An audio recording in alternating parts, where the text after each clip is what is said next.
Hello guys, welcome back to my channel. আজকে বানাবো সোয়াবিনের পকোড়া। তাই গরম জল করে তার মধ্যে সোয়াবিনগুলোকে দিয়ে ভালো করে সেদ্ধ করে নেব 5 মিনিট মতন। মধ্যে দিয়ে দেব আমরা পেঁয়াজ, রসুন, আদা আর লঙ্কা। এইগুলোকে আমরা মিক্সিতে পেস্ট করে নেব।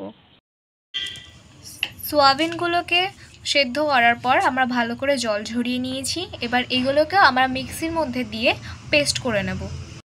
এইদিকে আমাদের পেঁয়াজ, আদা, রসুন, লঙ্কার পেস্টটা হয়ে গেছে।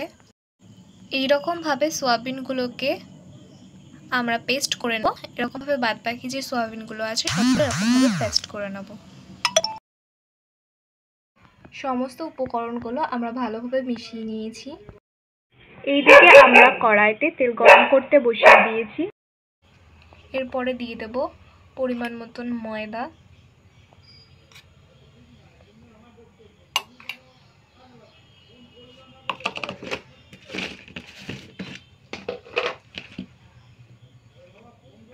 আর দিয়ে দেবো পরিমাণ মতন কর্নফ্লাওয়ার।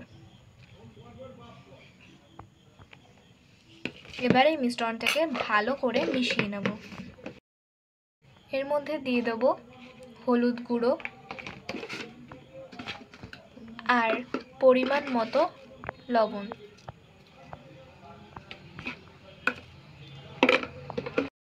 এখানে সেই পেস্টগুলো নিয়ে নেব আর এর মধ্যে দিয়ে দেবো একে একে করে জিরা গুঁড়া, চাট মশলা, কাশ্মীরি, শাহি গরম মশলা, ধনিয়া পাউডার। এইগুলো পেস্টটার মধ্যে দিয়ে ভালো করে মিশিয়ে নেব। এইরকমভাবে সোয়াবিনগুলোকে আমরা পেস্ট করে নেব। এরকমভাবে বাদবাকি যে সোয়াবিনগুলো আছে সবগুলো এরকমভাবে পেস্ট করে নেব। এরপর আমরা একে একে পকোড়া করে তেলের মধ্যে দিয়ে দেবো। গ্যাসটা এখন লো ফ্লেমে রেখে দেব। এইবার আমরা এই পকোড়াগুলোকে ভালো করে লালচে করে ভেজে নেব। 6-7 মিনিট ধরে ভাজবো, গ্যাসটাকে একটু লো ফ্লেমে রেখেই। দেখুন, আপনারা দেখতেই পাচ্ছেন এরকমভাবে ভেজে নেব। লাল লাল মতন করে আমরা ভেজে নিয়েছি। এটাকে আরেকটু ভেজে আমরা তুলে নেব।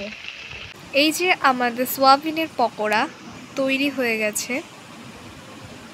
দেখুন, খেতে দুর্দান্ত ছিল। আপনারাও বানাবেন একদিন, আর অবশ্যই বলবেন কেমন হয়েছে খেতে। প্লিজ কমেন্টে জানাবেন।